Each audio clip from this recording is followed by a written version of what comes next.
Good morning, boys and girls. All right. Continuing along with Front Desk, we're on to chapter 43 where we left off last. Mia's mom was hurt after someone was trying to rob the motel.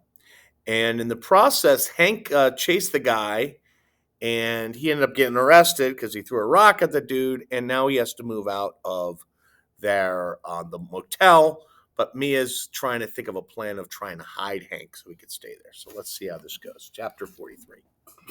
Hank was shocked by our offer. Hide me, are you sure? Yes, my parents said.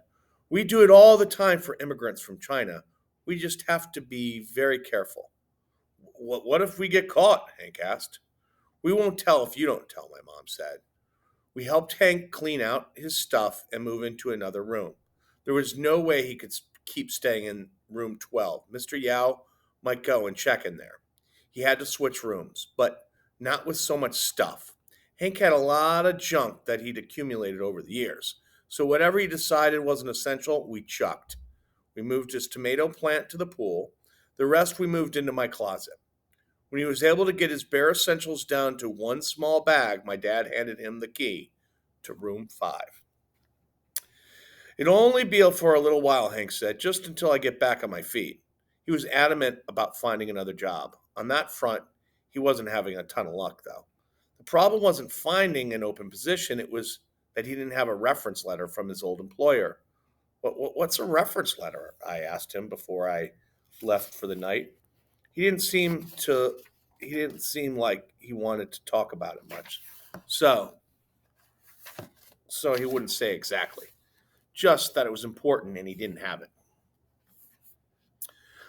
Later that week, I asked Hank if there was anything I could do to help him find a job, but again, he batted me away. Look, if it was simple, I would have asked you already, but it's not. It's complicated, he said.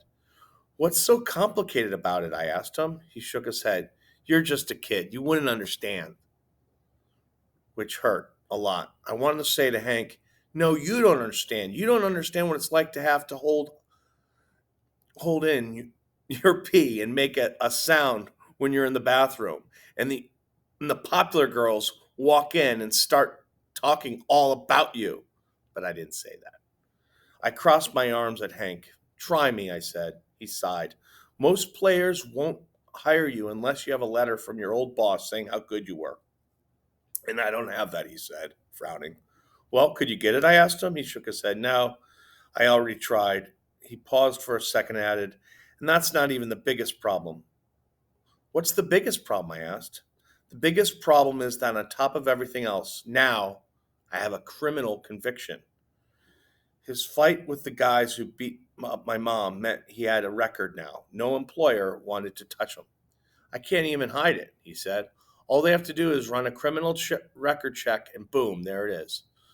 So tell them the truth. Tell them you were defending my mom. They'll never believe that, he said. Why not? Hank shook his head. Because I'm not like you, Mia. People look at you and they see a nice, sweet Chinese girl. What do they see when they see you? I asked. He looked at his feet. A criminal, Hank said. No, I said firmly. Don't say that. Why do you think I took the plea? I know what the verdict would be if we went to trial. People look at me and they just see guilty. I shook my head furiously. No, no, no, no, no. I kept repeating. Hank got quiet.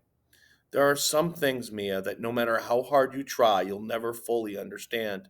As Hank looked into my eyes, I realized there were reference letters and mean girls. And then there were other things on a whole other level of you don't understand. All right, let's go to chapter 44.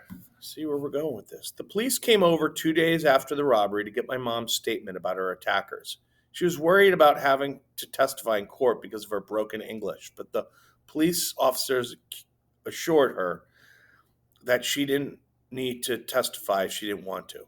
Her attackers were ex-convicts who had skipped out on their parole. They were going to stay in jail, this time with no parole. My mother was relieved. Word got out about my mother's attack, and the security guard from the Topaz Inn once again came bopping over. Hank and I were both at the front desk at this time. I narrowed my eyes. What do you guys want? I heard about the attack, he said. Terrible, just terrible. Too bad you guys didn't have a security guard like me. I would have pounded his head in. And you would have gotten arrested, Hank pointed out. Guard gave a half shrug. My line of work, and arrest is a badge of courage, he said. He jammed his hands into his pocket and pulled out a business card. Here's my number in case you guys ever need to hire a security guard, he said, sliding his card across the desk. I picked it up and was about to throw it away when Hank said, Let me see that.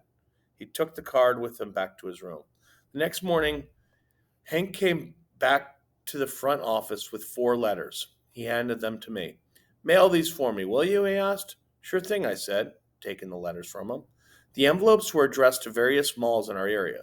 Anaheim Plaza, where my mom and I like to go, the Garden Walk, the festival over in Anaheim Hills, which was supposed to be really nice, and Canyon Plaza. One of the envelopes was not sealed tight, and as I flipped it, the letter fell out. The word security guard caught my eye.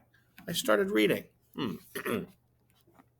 Dear Anaheim Plaza, my name is Hank Caleb, and I would like to apply for a job as a security guard in your mall. I'm a hardworking and honest.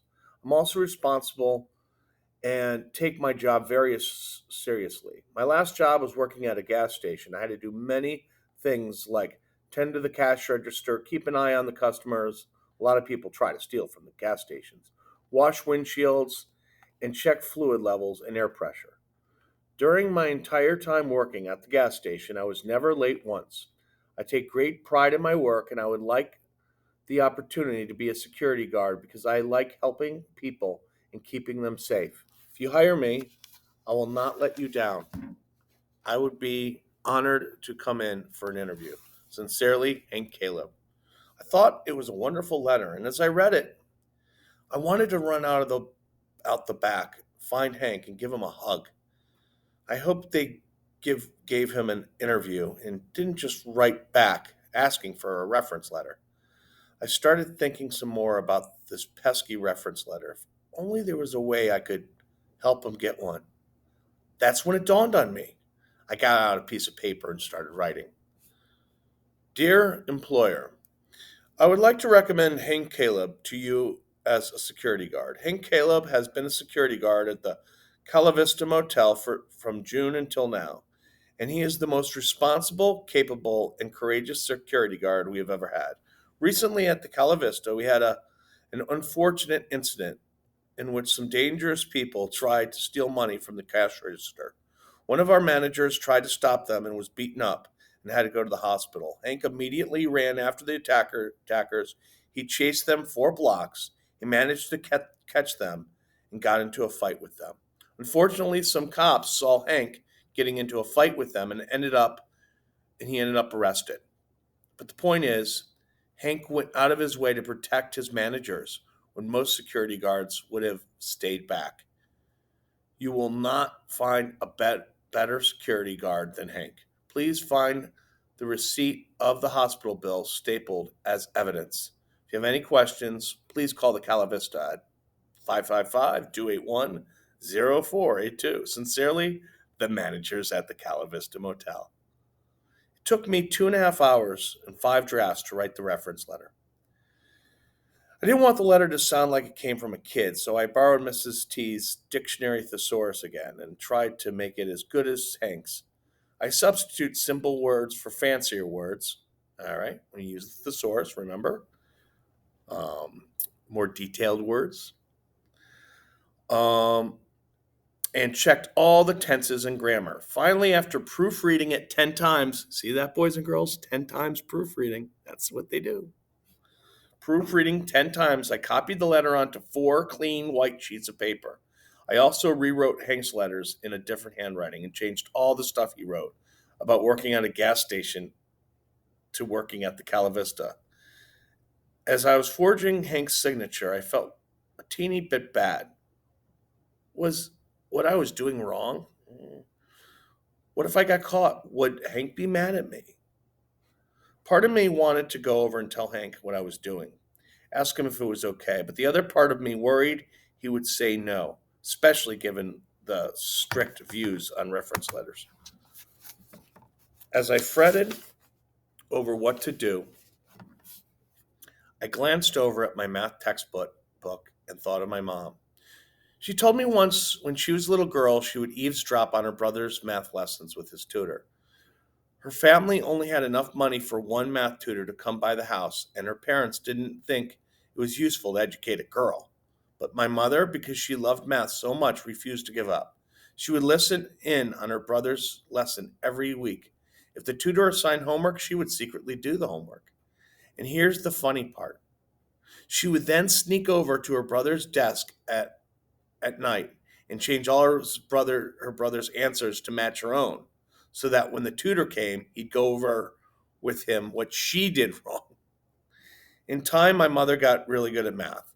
That's probably why she was constantly hounding me to do more math. But that wasn't the point. The point was sometimes you have to take matters into your own hands. And you have to be creative to get what you want. I stuffed the letters into new envelopes. As I licked them shut, I whispered under my breath, please let this work. And that leaves us to chapter 45 for next time. All right. Take care, boys and girls. Have a great day.